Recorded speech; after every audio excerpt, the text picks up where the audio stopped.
আজকের এই ভিডিওটি অত্যন্ত গুরুত্বপূর্ণ হতে চলেছে, তাই সকলের কাছে অনুরোধ করব ভিডিওটিকে শেষ পর্যন্ত দেখুন।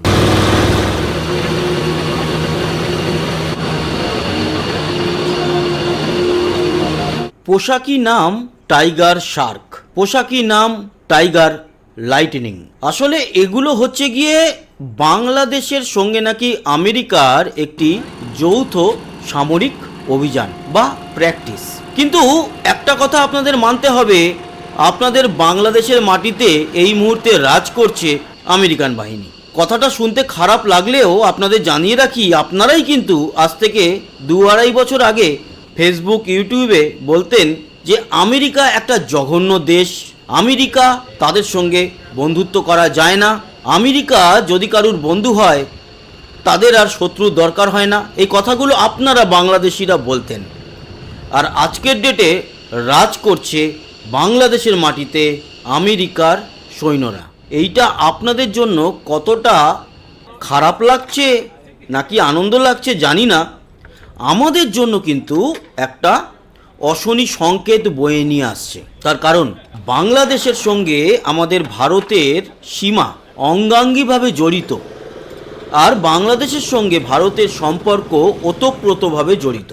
সেখানে এই যে একসঙ্গে যৌথ মহড়া বাংলাদেশের এবং আমেরিকার, সেটা করতেই পারে, সেটা নিয়ে কোনো আপত্তি নেই, সারা পৃথিবীর যে কোনো দেশের সাথে করুক। কিন্তু এই যৌথ মহড়ার জন্য যেই লোকেশনটা সিলেক্ট করা হয়েছে সেটা আপনারা হয়তো বুঝতে পারছেন না, কিন্তু আমরা ভারতবাসী হিসাবে বা আমাদের ভারতের যারা বিশেষজ্ঞ ডিফেন্স রিলেটেড, ওনারা ভালোভাবে বুঝতে পারছেন যে সিলেট, চট্টগ্রাম এই জায়গাগুলোকে কেন সিলেক্ট করা হচ্ছে, কেন বরিশাল, মনপুরা দ্বীপ বা এদিকে মঠবাড়িয়া, কলাপাড়া এই অঞ্চলের যে সমুদ্র বন্দরগুলো রয়েছে সেগুলোকে ব্যবহার করা হচ্ছে না কেন।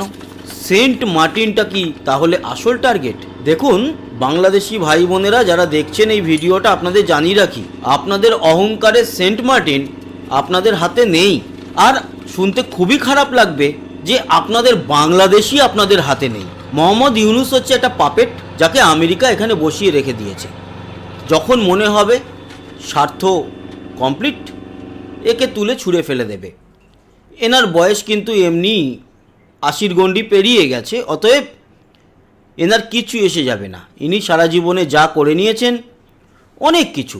কিন্তু আপনি যদি এই মুহূর্তে 25 বছর বয়সী একজন মানুষ হন, 18 বছর হন, ইয়ং জেনারেশন, যার আগামী ভবিষ্যতে অনেক কিছু করার ইচ্ছা, তাদের কিন্তু পিছনে বাঁশ এই মোহাম্মদ ইউনুস দিয়ে চলে যাচ্ছে। এই বাঁশ অবশ্য যে মোহাম্মদ ইউনুস দিয়েছেন সেটাও বলা ভুল, এই বাঁশ আপনারা নিজেরাই নিজেদেরকে দিয়েছেন 2024-এ। তার কারণ এদের যে মেটিকুলাস ডিজাইন, সেই ফাঁদে পা দিয়ে আপনারাই নিজেদের সর্বনাশ করেছেন। এখন যেটা হচ্ছে আপনাদের ওখানে, সেটা হচ্ছে যে আমেরিকা আস্তে আস্তে করে আপনাদের বাংলাদেশকে গিলে নিচ্ছে। আপনারা নিজেদের জমি আমেরিকার হাতে ছেড়ে দিচ্ছেন। এটা কিন্তু যেরকম চীন ভালোভাবে নিচ্ছে না, ভারত নিচ্ছে না, রাশিয়াও নিচ্ছে না, কিন্তু আপনারা নিজেরা কতজন ভালোভাবে নিচ্ছে আমি জানি না, কিন্তু সাধারণ বাংলাদেশিরাও হয়তো ভালোভাবে নিচ্ছে না। কিন্তু এর তো একটা বিহিত করতে হবে। বিহিত করতে পারে ভারত, বিহিত করতে পারে চায়না। কিন্তু চায়না যদি আবার বাংলাদেশে এসে এই সমস্ত একটা মিলিটারি অপারেশন বা এগুলো করে, সেক্ষেত্রে চায়নার উপরে আবার ভারতের কিন্তু একটা অঙ্গুলি হেলন চলবে। তার কারণ যে তুমি অত দূর থেকে এসে তুমি আমার পাশের দেশে আক্রমণ করো বা যে কোনো অপারেশন চালাতে পারো না, সেটা আমরা বুঝে নেব। কিন্তু চায়না, রাশিয়া যদি বলে যে ইন্ডিয়াকে দেখে নিতে হবে এই পুরো বিষয়টা, আমরা নাক গলাচ্ছি না, আমরা ব্যাকআপ দিচ্ছি, তাহলে ভারত কিন্তু সেখানে ঢুকে কাজ করতে পারে। বাট ওয়েট অ্যান্ড সি, সেটাই করছে ভারত। অপেক্ষা করতে হবে, দেখতে হবে। অপেক্ষা করতে করতে হয়তো অনেকের পেটে ভাত জুটছে না, বাংলাদেশের নুন আনতে পান্তা ফুরাচ্ছে, তাতে নতুন কিছু নয়। আগে প্রতি 100 জনের একজনের নুন আনতে পান্তা ফুরাতো, এখন 30-40 জন বা 50-60 জনের হচ্ছে। বিষয়টা যারা এতদিন ভালো মন্দ খেয়ে এসেছেন তারাও একটু গরিবের দিকটা ভাবুন, যে তারাও কিভাবে কষ্ট করে কাটিয়েছে, প্রতি 100 জনের মধ্যে একজন তো কাটিয়েছে। এবার আপনারা একটু ভোগ করুন, কারণ দোষ আপনাদের।